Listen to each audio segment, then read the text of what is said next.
మరింత డెఫినెట్గా స్కిల్స్ పెంచుకోవాల్సిన అవసరం మాత్రం ఖచ్చితంగా ఉంది.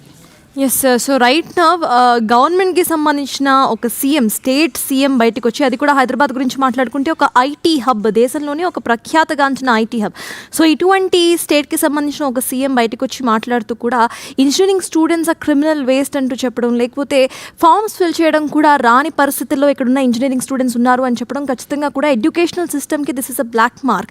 అయితే ఎడ్యుకేషనల్ సిస్టమ్ గురించి మాట్లాడితే మళ్ళీ మనం అదే బ్యూరోక్రాట్స్ గురించి మాట్లాడతాం. సో ఎవరైతే రూల్స్ క్రియేట్ చేస్తున్నారో వాళ్ళు సరిగ్గా ఈ ఎడ్యుకేషన్ని గనక ప్రతి ఒక్కరికి ఇవ్వగలిగితే ఇటువంటి సిచ్యువేషన్ ఎందుకు వచ్చేది? ఎవరైతే సీఎం ఈరోజు మాట్లాడుతున్నారో, సీఎం చేతిలో ఎడ్యుకేషన్కి సంబంధించిన మినిస్ట్రీ కూడా ఉంది. సో ఫర్దర్గా వాళ్ళు ఏం చేయబోతున్నారు? ఇప్పటికే నిరుద్యోగులకు సంబంధించి చాలా ప్రాబ్లమ్స్ కనిపిస్తున్నాయి. ఇందాక రాజేష్ చెప్పినట్టు ఎన్నో కాలేజెస్ వెళ్తాయి బీటెక్కి సంబంధించి, కానీ అన్ని జాబ్స్ ఇటు తెలంగాణలో లేకపోతే నేషన్ వైడ్ కనిపిస్తున్నాయా అంటే నో అని చాలా క్లియర్గా ప్రతి ఒక్కరు కూడా చెప్తారు. సో స్కిల్కి సంబంధించి ప్రతి ఒక్కరు కూడా కాలేజ్ అయిపోయిన తర్వాత స్కిల్ కోసం ఇన్వెస్ట్ చేసే అంత డబ్బులు వాళ్ళ దగ్గర ఉంటాయా అంటే ఖచ్చితంగా కొంతమంది దగ్గర ఉండవు. సో వాళ్ళకి ప్రోత్సాహకంగా ఇటు గవర్నమెంట్స్ ఎట్లాంటి ప్రోత్సాహకాలు తీసుకొస్తుంది అనేది ఒక క్వశ్చన్ అయితే, ఆ తర్వాత జాబ్స్, అన్ఎంప్లాయ్మెంట్ని పోగొట్టడానికి ఎంప్లాయ్మెంట్ దిశగా ఎట్లాంటి ముందడుగులు వేస్తుంది అనేది కూడా ఈరోజు మనం మాట్లాడాలి.